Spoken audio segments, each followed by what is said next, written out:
there, I'm Barbara Serra, standing in for Richard Gisbert. Welcome to the Listening Post.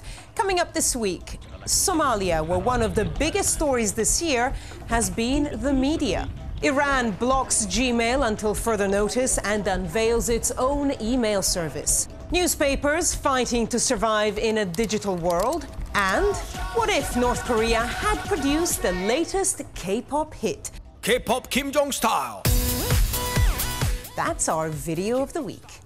2012 has been a big year for Somali media. After years of covering civil war, rising insurgency and a battle for resources, Somali journalists reported this month on the country's first election in decades. But there's another reason 2012 has been significant. Just 9 months in, and already 13 journalists have been killed in the country. A suicide bomb attack in Mogadishu on the 20th of September killed 3 reporters. Hours later, unidentified gunmen shot dead veteran journalist Hassan Yusuf Absuje for covering the explosion. Al-shabaab, the armed group operating in Somalia, has claimed responsibility for a number of the killings this year, but they're by no means the only threat. There are no official regulations on what you can or cannot report, but journalists trying to cover stories that criticize al-shabaab, the government, big business, or certain clans and their leaders do so at their peril. Our starting point this week is Mogadishu, where being a journalist is to take your life and put it in the hands of others. A suicide bomb attack on a restaurant in Mogadishu. It's the worst time to be a journalist in Somalia today. The 2 suicide bombers were striking at journalists. The threat comes from so many different places. It's not just one group that's killing journalists. There's no law to protect you if you're covering sensitive stories. 46 journalists have been killed in Somalia since the war started in the early 90s. 13 have been killed this year. And I don't think that it's going to get any easier for journalists. The modern history of Somalia has been that of a country divided within itself. When presidential polls opened on September 10th, it was the first vote of its kind in more than 2 decades. Ballots were placed against a backdrop of armed battles between rival clans, insurgent campaigns against government institutions, and ongoing attacks on the country's media. The media, being the feeder of public opinion, is in a situation where it is between a rock and a hard place. Al-shabaab is clamoring for favorable public opinion, and so is the government. And whatever journalists do, whatever they cover, angers one of the groups in Somalia's political conflict. And for those who are not happy with what you are covering in Somalia, it's easy for them to take you out rather than complain to someone somewhere. So I think all journalists are a target, but it depends what particular subject you are covering. For instance, those who work with government-run media outlets, they are seen as soldiers rather than journalists, so they are the obvious target. Not so obvious are those who are targeting the journalists. In January this year, Hassan Osman Abdi was shot dead outside his house by unidentified gunmen. Abdi was the director of Somalia's largest private broadcaster, Shabelle Media, which has lost 7 members of staff since 2007. And according to media watchdogs, to date there hasn't been a single conviction. It could be because the list of suspects is long. There's still a lot of question marks who's targeting the media. It could be anyone. It could be government, it could be aid workers, it could be al-shabaab. There's no clear investigation putting a blame on a single person or on a single group. So to say a single group is targeting media, I think it is oversimplification. The bombing of the village cafe to kill a number of journalists. When the al-shabaab organization was asked for its reaction, and it did not claim responsibility, but it said it was glad that it happened and its supporters might well have done it as a protest against the new government and the journalists that were working with the new government. So you've got essentially multiple threats against journalists coming from all sides, but it's quite clear that the most coherent threats do come from the al-shabaab militia. In the 5 years they've been active in Somalia, al-shabaab fighters have become the most dangerous insurgents in the country. However, the armed group doesn't restrict itself to battles over territory and resources. They fight to control the media message, developing strategies that straddle both old and new media. They are media savvy and they are on the social media like Twitter and Facebook. They are sophisticated in the way they do things. They have spokespeople or people who speak for them who got Western education, who know the value of media freedom, but because of how crucial it is to them to be seen in the positive light, they cannot stand a media that is going to criticize them. Somalia is Africa's most dangerous place to be a journalist, and yet Somali media is everywhere. Alongside the state-sponsored network are dozens of privately run media outlets. And then there are exile radio and TV stations like Universal TV in London that broadcast into the country from abroad. The media landscape in Somalia has been growing since 1991, and obviously every single Somali person in the diaspora or inside Somalia wants to have some sort of information, whether it's news or programs about the political crisis in Somalia or about the life of Somalis in Somalia. Somalis do have a near obsession when it comes to news and news media. The number of TV stations in the last 10 years in Somalia is quite incredible. qaraxii ka dhacay magaalada Muqdisho. Abdullahi Ahmed Noor, Universal TV, Muqdisho. Just recently, when I was in Mogadishu, in my hotel room, I had the choice of 10 TV channels to choose from, all of them Somali TV channels. 10 years ago, I think there was only one. A lot of Somalis feel extremely strongly they want to get a message across that their country is changing, that things are happening. Yeah, it's extremely risky, but actually being a civilian in Mogadishu can be extremely risky. There's a lot of risk in daily life in the urban centres. Yet there is this dynamic of political, social and economic change, and the journalists want to report it. The main reason Somali journalists want to go into the profession is because it's one of those jobs that you can get paid quite well, although it might not be in a sort of legal way. You go to any news conferences and you can clearly see them getting paid from those who are trying to influence them. And every time I meet Somali journalists, I always say to them, please stop this, because partly that's one of the reasons they get killed.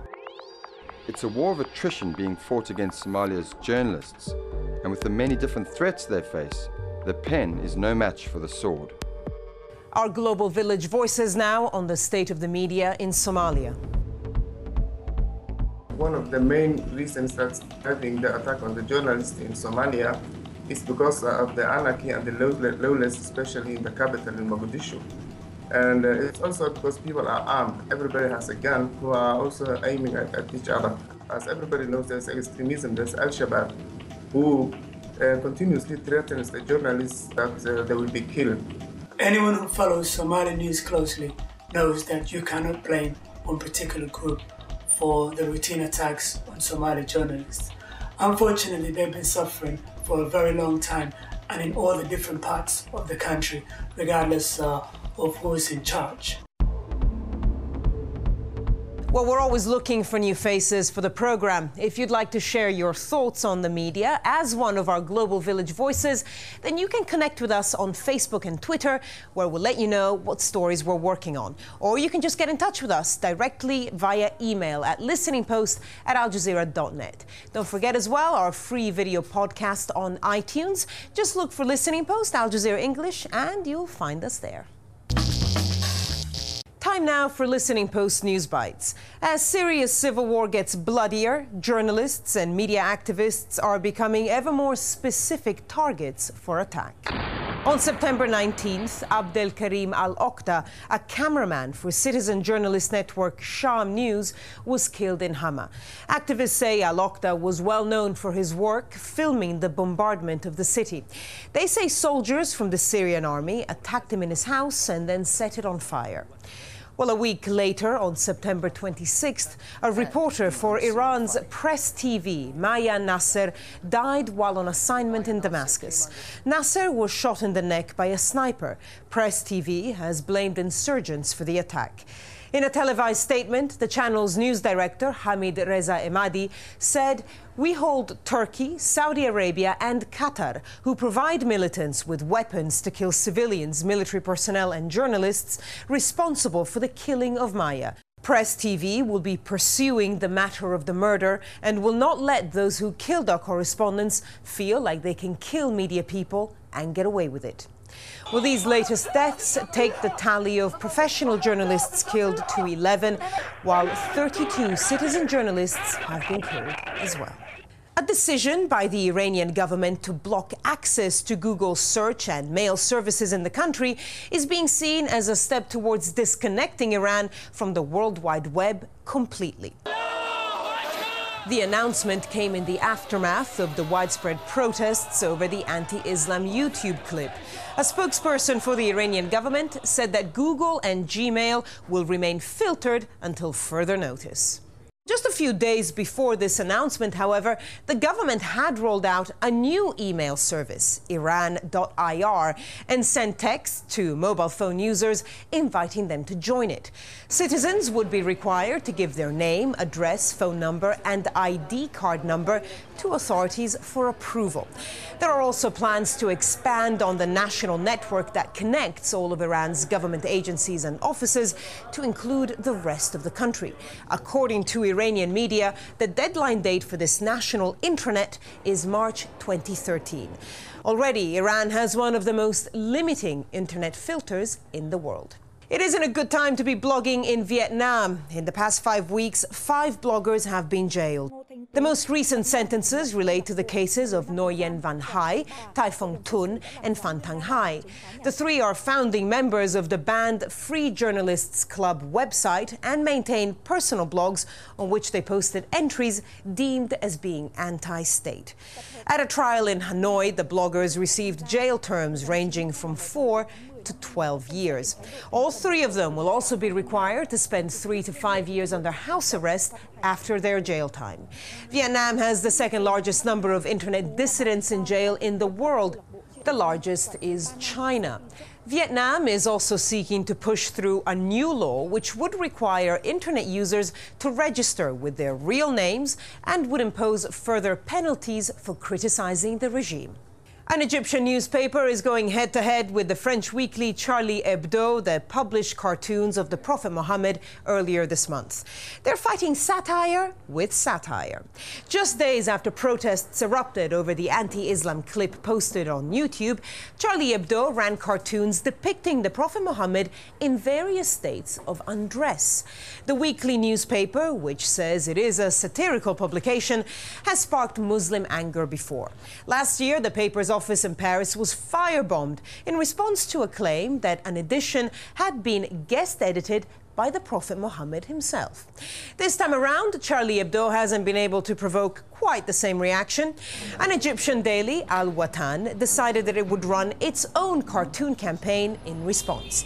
In a 2-page spread, they published 13 cartoons depicting how the West sees the Muslim community in a post-9/11 world. Al-Watan's campaign has received a lot of positive feedback. Readers left comments on the paper's website thanking it for its, quote, civilized response. In the early days of the internet, websites competed with each other for your attention. They wanted your clicks, your eyeballs. Each new visitor to a website was an achievement. Well, things have changed. The battlefield may be the same, but the war is now being fought for, guess what? Your money. And fighting this battle the hardest is the newspaper industry. For years, the print publications watched helplessly as the internet ate into their market. Over the past 2 years, however, newspapers have been fighting back. They've barricaded their websites behind paywalls. If you want to read, you've got to pay. The Listening Post has been tracking this story since July 2010, when the Times of London set up its paywall. It's been 2 years, and there are now numerous newspaper sites charging for access. The Listening Post's Flo Phillips now on who is winning the online war. Paywall. 2 words, both carrying negative connotations, put together by a desperate news industry trying to stay afloat. No newspaper is exempt, not even institutions like the Times of London. 2.5 years ago, we were looking at the future for where we were going to go as a digital company. At the time, we had about 20 million unique users a month coming and reading our stuff. And we weren't making enough money from that to fund the sports desk. It's very, very difficult to take that kind of bulk traffic that you get for free online and turn that into significant amounts of money through straightforward advertising. So we looked at what we were doing and we said another way to do it would be to have a much closer relationship with your readers. For the Times, that much closer relationship is actually a euphemism for "we'll take your money." So on the 1st of July 2010, Rupert Murdoch erected what has become known as the hard paywall. It's impenetrable, a non-permeable wall that blocks all access to the Times' online content. And it sends a pretty simple message. If you want to read what the Times is doing, you have to pay. $3 a week gets you access to the website and the mobile, and around $6 a week gets you the website, the mobile and the iPad. When we were talking about this at the start, people said this is going to be a disaster, there's going to be nobody there, nobody's going to sign up. That clearly has not happened. We've clearly shown that you can find a market for high quality news amongst people in Britain and the rest of the world. The Times of London system is a classic paywall.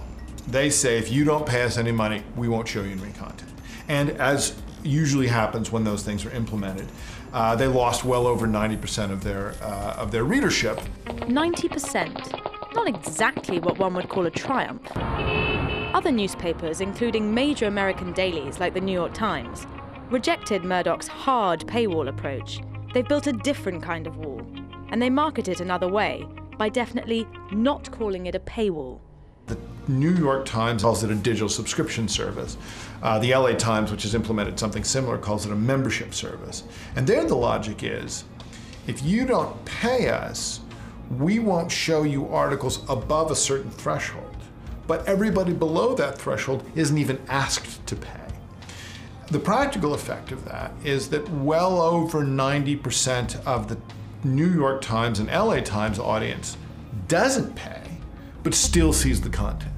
So this model, disguised as a digital subscription service, or fancier still, a membership service, is known as the metered paywall. Readers get a number of free links to any article, just enough to get them hooked, and then bam, they hit the wall. But by that point, papers are hoping news junkies will be addicted and just pay up. New York Times obviously did a lot of things right, and they probably correctly found the balance between keeping the number of readers and getting revenues from some of them. I think this is a great model, it's working very well for them. The problem we are encountering is that most of the media are saying, unfortunately, we are not the New York Times. But there are other publications that have been able to make paywalls work, although they're in a slightly different category. The Financial Times, along with other economic publications like the Wall Street Journal or The Economist, have specialised content that individuals or the companies they work for are willing to pay for. We've seen a big shift in attitudes towards paywalls over the past couple of years. We have now around 300,000 paying digital subscribers. We're now at the point where we have more digital subscribers than we do print circulation. That simply wouldn't be the case if we were operating in a world where people weren't willing to pay for content online. But with products like the FT, many people see an investment. It's worth paying money to make money. There are a lot of people who have said that the FT's pay model has been successful really just because we're a niche publication, because our content is so specialist that people have to come to us for it. I think that that's wrong. You've got something which is unique, which is differentiated, which is high quality, and you've got a business. And that's what the Financial Times has always been about. So how do you go about charging for content if you don't have a big name like the New York Times or a niche product like the FT? You could try the nationwide paywall. The idea came out of Slovakia, and it's basically the Great Wall of paywalls. You build a huge wall around not just one publication in the country, but all of them.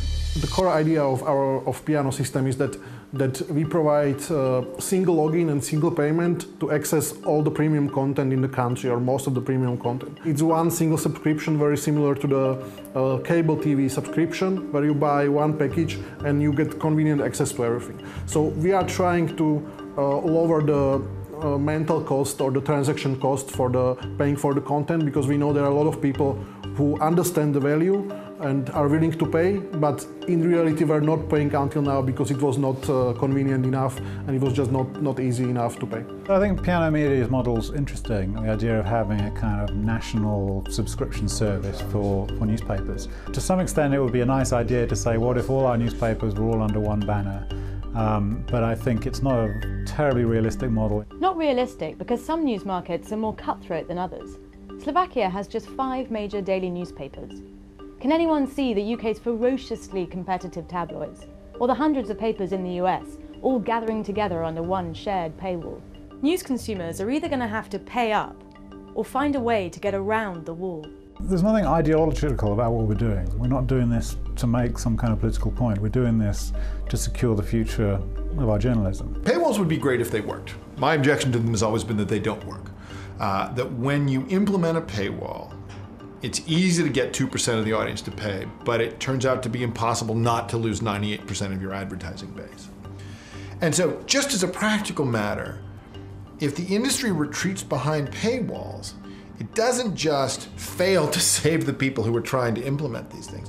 It also pulls all of that material out of the public sphere, which is where journalism has always mattered. So I think paywalls are both not economic salvation for the people who want to implement them, and also aren't good for the things that we rely on journalism for as a service to democracy. It's nearly 3 years in, and the jury is still out. To paywall or not to paywall? That's the pressing question. More Global Village voices now on newspapers and their digital paywalls. Working as a journalist, I am constantly going onto news websites, both for research and also personally. And I know that when I come to a paywall, I always move on to another website. And in fact, all my friends, all my colleagues do the same. As long as online journalism continues to be a mix of paid and free content, every news organization needs to find the best solution for themselves, whether it be a paywall, which has limited success, or a good advertising model, which is something that may mature over time. Finally, it's taken a few weeks, but we have succumbed to the unrelenting viral power of Gangnam Style. The addictive, bebopping, hot-stepping South Korean tune has been top of the internet pops. The last time we checked, it had nearly 280 million views. The original version of the song features Korean rapper Park Jae-sang, who calls himself Psy, doing his famous gallop across the posh Gangnam district of Seoul. Well, the video has spawned numerous parodies, like the one that caught our eye, Kim Jong Style. It's been put together by Barely Political, a group of online satirists in the US, and it imagines what the Gangnam Style song would have been like had it been produced across the border in North Korea. Kim Jong Style is our video of the week, and we'll see you next time right here at The Listening Post.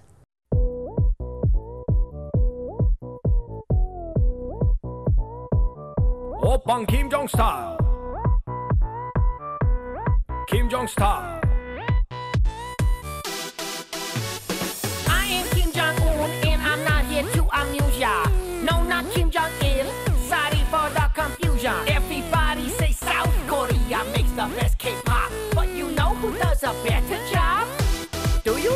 I'll give you a guess. It's a country whose #1 export is nuclear tests. The national pastime of the people is to be oppressed. Did you guess North Korea? Congrats, cause you are the best. You passed the test. And I'm the leader, the great successor. Who'd have known? Me. I should have known. Yeah. I run for office, but who'd oppose me? Any of you? Nay. How about you? Hey. Because just like Thor got a thunder, my pilot shows me. K-pop Kim Jong Style. Kim Jong Style. Walk, walk, walk, walk. Walking Kim Jong Style. Let's chill for a while. Back to work. Hey, check out our navy.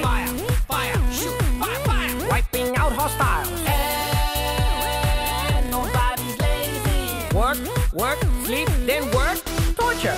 K-pop Kim Jong style.